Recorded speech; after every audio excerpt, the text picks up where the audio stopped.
Stand by, gents, breath back. Last one, getting through it easy, well done. Getting through it a lot easier.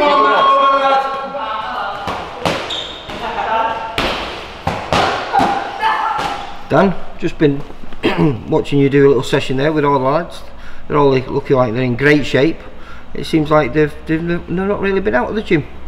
Yeah, they're in good shape, should we say, or like a nice place to start increasing the training and probably tailoring the individual training a little bit more now. So they're in a good place for that. They're all pretty fit, they're all pretty in shape, they're all pretty ready to start 8-week camps, 10-week camps, and I'm happy with them, yeah, as you say, like, they all seem to be in a good place. Yeah, well, I mean, I was surprised that you've managed to keep Luke Willis focused.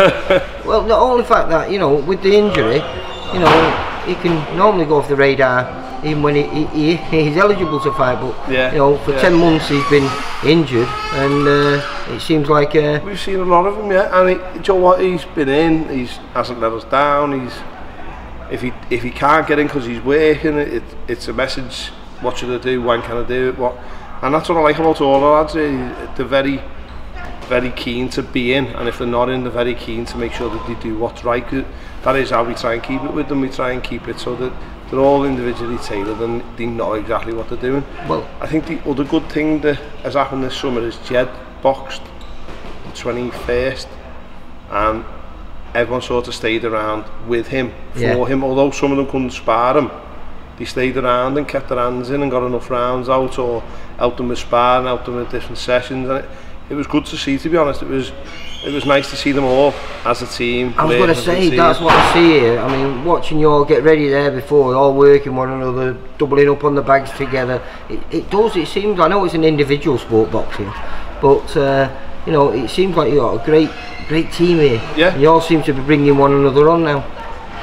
Yeah, come in, mate, yeah, they're becoming like a little squad, should we say, like with the amateurs, they end up having a little squad, don't they? A lot of the pros end up like, I'm a pro, I'm not talking to that pro, and I'm in a different time. These all, when it's a group session, they're made up to be in together, training together, and they are a little team. Well, I think Tom was telling us before, you've been doing things sort of like, not boxing Pacific, you've been doing, you know, table tennis, you've been going down playing badminton and all these different sports, but together as a team, like. Yeah, so it was a Wednesday or a Thursday not too long ago, we were taking them to play badminton. The reason behind the badminton at first, it was just for that short, sharp speed, right, and just a little bit of fun, hand and eye coordination, all them sorts of things. Obviously it wasn't too strict. Who's the best? They'll all tell you it was me. No, me and Kev Moore really. A couple of them are really good, and then a couple of them really enjoyed it and got a lot from it as well. There was no one, because of the hand and eye coordination, because the shock fit, they were all really good, and it worked really well. But it was more just to take them off the gym, keep change the environment, keep the enthusiasm. Yeah, and definitely, yeah, it was nice to see them all buzzing about it and being happy, and you know, that's when you've boxed for so long, can it become monotonous? Sitting in the gym, tapping away at the bag, you know, try and make the sessions tailored. And well, it must be nice for you now though, because you obviously you had Tom that's been, you know, fighting at the high levels, but it seems like the rest of them now are going to be jumping on that bandwagon. They're all sort of like, you know, 7, 8, 9-0, and all looking to start going for titles, if not at the end of this year, certainly in 2019. Definitely, yeah. I think the other thing with them, mate, is they want him. Like, it's not just me and their managers who are, come on, you're ready now. They're eager. Like, not every word of the mouth, but the words of the mouth are, right, you know, let me push on, let me off the leash. And I think they're all earning that. It's not just a case that they want to, I think they've earned it. Whether it be because they've been a quality amateur coming through, and now they've paid a little bit of dues, and now crack on. They've all got the ability. They've all shown that for years and years and years. Hopefully now we're making little improvements, we're getting better sparring, you know, they're getting better at certain things, and it's starting to show in fights, and there's no reason now why they can't go on and push on to big fights. Well, I've just interviewed them all upstairs, you know, talking about the season ahead, and some of them got fights, some haven't, but what they've been saying to me more than anything is this place really suits them all because it's all under one roof. You know, sometimes when you go, you know, you have it, you know, your nutrition at one place, your food from a different place, you know, your strength and conditioning, your boxing in different places. Perhaps here, you're all on the same page and you're all working with the same direction together. I think maybe the other way of looking at it as well is they're all in, they're all active, they're all lively, they're all nice lads. So maybe they, like, it's all right giving us a bit of credit, but maybe they deserve a bit of credit where they're in. They do as they're told with the training, but most of the time, alright, and sometimes they can't.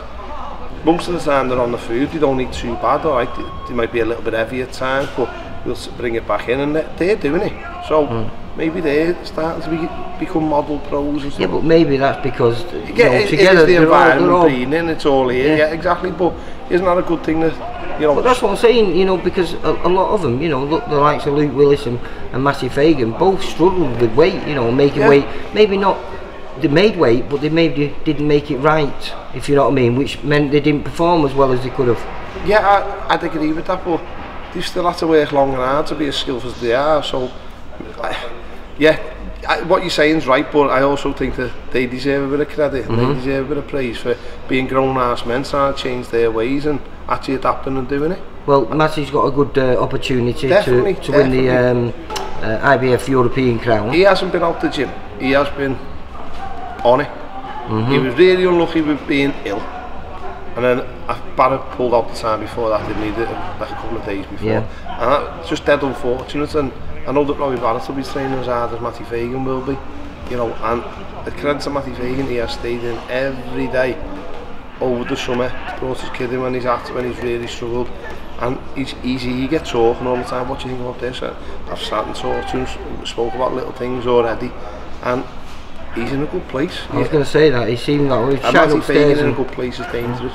Well, also, this must be exciting for you because Luke Willis has been injured perhaps throughout his whole pro career, and now he's going to be a two-handed fighter when he comes back. Yeah. That could be exciting, couldn't it? No, he's started to fit in, which is quite nice. He's a character, and he's a talented character as well. Very much so. I think the likes of him, McGuinness, and McGuinness bounce off each other, and then you've got Fazza, the Arlas of the group, then you've got Jed's a little bit different to them all, where they've all got their own little qualities, and it's nice to see them all bringing it to the table and enjoying it now. It's good, really good. The only one, obviously, we got Mason Cartwright, who had that fantastic fight in May. Not the result he wanted, but certainly elevated his status. Both him and Darren Tetley, who he fought, because Tetley weathered an amazing storm in that first 5 rounds. He was. A lot of people jumped out of there, Listen, we all knew Darren Tetley was quality. We knew he was a quality amateur, we know he's been a quality pro, we know he could punch, we know he could take a punch, we knew he was a quality boxer, but that day he showed something that I don't reckon he showed it as an amateur. I remember watching him as an amateur, but I remember that day thinking, you have really stuck this out here, you have, he really did, and you know what a lovely lad, and what a lovely, we had a great chat after it as well. He pays a lot of attention to the work we've done with some of the disabled lads here, and things like that stick with you, don't they? And if we get the rematch, it'll be as respect. I was going to say, is that something you're looking for? Do you know what, Lee, I'm not going to jump all over Twitter. I'm not, you know, I don't use the thing, but I'm going to jump all over Twitter and say Darren Tetley should be doing this. That's down to Darren Tetley might go that way, and Mason's still there anyway, so why can't he go that way? And I don't think it did either of them any harm, that fight. And it wouldn't do them any harm doing it again, but I'm not going to sing and dance and shout everywhere. You know, Mason came out of it with flying colours, you know, and so did Darren, so let someone else decide and leave the bad man out of it like they did last time. And what a fight it turned out to be. That's how it should be. Exactly. You know, I always think boxing is a gentleman's sport. I don't like it when there's too much bad temper and ill will. You know, I like it when it's done like Masher and Tommy Coyle did. You know what I mean? A little bit of fun, but serious when they get in the ring. It's got to be serious though. Listen, you're in a serious sport, aren't you? You can't just.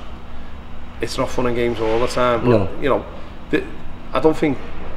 Going back to Mason and Tetley, I don't think they badmouthed each other, but they weren't blowing smoke up each other's asses and clapping hands when one of them spoke. You know, they knew they had the job to do, they trained for it, and it showed on the night. It did, yeah. So, credit to them both. Well, what about Ryan Mulcahy now? Because obviously he picked up a really bad injury. He should have been fighting at the Echo Arena, shouldn't he, against Bilal? Yeah. And he did his knee in, was it the final round? The final minute of the final spar? 10 seconds of the spar. And I remember sitting there thinking, you've got to be kidding me. But it was him who said it at the time. He said, I'm actually, this is afterwards, sorry, he said, I'm happy it happened now and not live on Sky. And I thought, like, maybe I was thinking that was because he was out the fight, but he's right, he could have got in there and this could have been an accident waiting to happen. Yeah. You get in there and, you know, what's Ryan Mulcahy remembered for? Falling over in a ring and doing his knee. Whereas, you know, that lad is seriously talented. Seriously talented. And I reckon he's a likeable person, mate. Let's see how this off goes. He's due to have that soon, isn't he? August, from what I remember. I'm hoping, well, he'll probably get in touch with me this week and then we'll go from there, but hopefully sometime in 2019 we see Ryan Mulcahy back. Yeah. What a top talent, and not that he hasn't wasted it, because he's won a great Central Area title. He's beat some people in a pro career, and he was a fantastic amateur, so he hasn't wasted the talent, but I know he's better than where he's got to now. I believe have you got another kid maybe hoping to kick over soon? Yeah, Simo, yeah. He's already put it on Instagram that he's in, but he's got a few things to sort out. He's got a few things to wrap up with work and stuff like that, and then he's sorting himself out personal training wise, and he does some mountaineering and stuff like that. And what a talent he is as well. He's been probably at the top of the Liverpool scene for a long time, with a lot of the other up and coming pros now, up and coming amateurs and pros who you've recently been speaking to.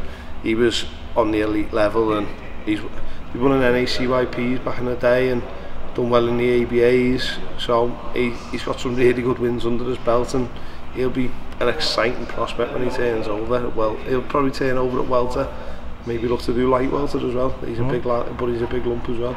Well, we forgot actually the chosen one who joined you at the beginning of the year. Yeah. And he seems to be making a little bit of noise. Good performance last time out, didn't he? It was a good performance last time out. He's a character, to say the least, but he's starting to fit in as well. Not that he has to fit in, by the way. You know, you've got to come and do the job, haven't you? That's the be all and end all. But it makes it easier when they do, though, doesn't it? It does, yeah. But if they can all bring something to the table, and you know, he's starting to learn how we are, which is quite good for him, I think. He might have said different in the thing, but I think he's starting to get used to, I've got to be there on time, I've got to be rolling, I've got to be doing my stretches, I've got to do my flexibility bit, then I've got to get ready to train. Whereas he'd sprint through the door, bang on the time, they know the session starts, whereas the rest of them are in 15 minutes early, getting ready.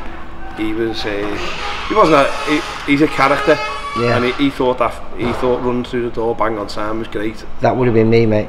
But I see. You know, I go down to the VIP gym, and you know, obviously got Frampton there, and Rocky, and Martin Murray, and Tommy Coyle. You know, it's just full of stars, and you know, they're there an hour before, just warming up, prepping, stretching. You know, and I'm like, wrapping their hands properly, and then warming down properly as well.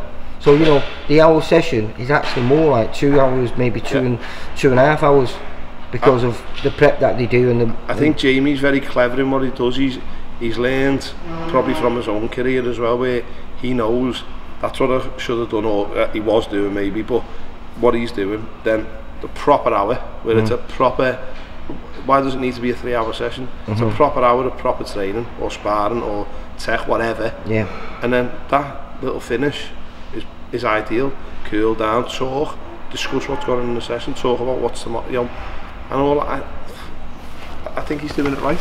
Well, do you know something? I think you're right there when you say, you know, if your career goes perfectly and everything goes right and nothing goes wrong, how do you know how to spot those things that are going wrong in a career? You know, you need to be able to know by your own mistakes, and then you can make those guys better and learn by the mistakes that you did, and not them having to make them to learn. And I bet he's also doing it as a pro coach. I bet he's doing it not just as when he was a professional. I bet he's doing it now he is a pro coach, and I'd like to think, Well, most coaches are doing that out there.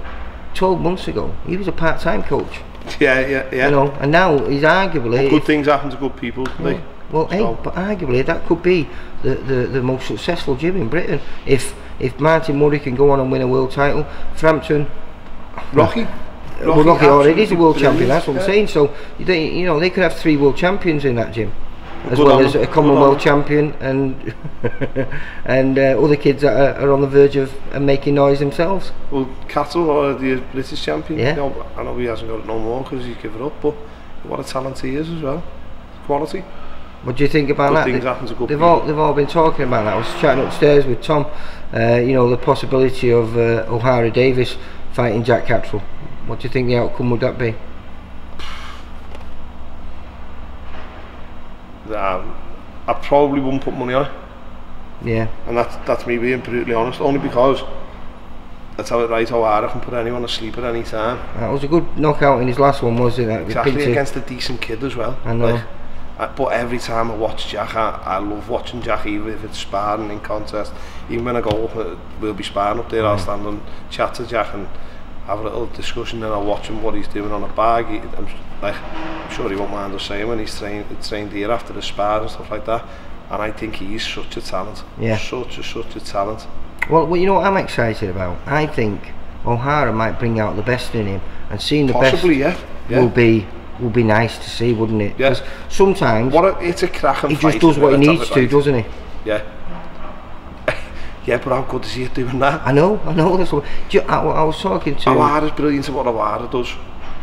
Jack Cattrall's brilliant at what Jack does. But what he did to Jack's very smooth at everything he does. It's nice. It's pleasing on the eye. Yeah. What O'Hara Davis does is I'm not too sure, but it's not nice to watch. But it's effective. Fucking hell, he's effective. Yeah. And it is what it is. That's it. If that fight gets made, that will get watched. That fight. Yeah. Well, a lot of people. What are you hoping for then? The new season then? Because this place looks like it's just going from strength to strength. And yeah, do you know what? I probably say it all the time, and every time I speak to you, I'm still learning, I'm still enjoying it, I'm still happy with the lads, we're still progressing as a team, and like you're saying, it's only onwards and upwards, because that's where I want to go with it. I want it to be up there, so if I'm still getting there and getting there. How old are you, Dan? How old am I? How old are you? Nah, 33 I am. So you're still a baby, really, to be in this position. And a lot of people always think I'm older because I'm not an arm. Are you and Tom the same age? Is such older than me, Tom? Yeah, he looks it. Yeah, I just haven't had my shave, yeah. But it must be, like I say, it must be nice to know that you're going in the places that you know when you're on those big shows. Yeah. And you know, when Faz was up there and everything, well, you know, now you could have 5 or 6 lads by the end of next year, all in that same position. Why can't all of them be there? Yeah, that's what I'm saying. Definitely. Right. It's an interesting year, mate, and then Sim turn over another one. So I think you'll like him. You'll have to come down and see him. All right then. Defo. Thank you very much. Thanks for spending the day here. Always a pleasure. See you later, mate. Bye bye.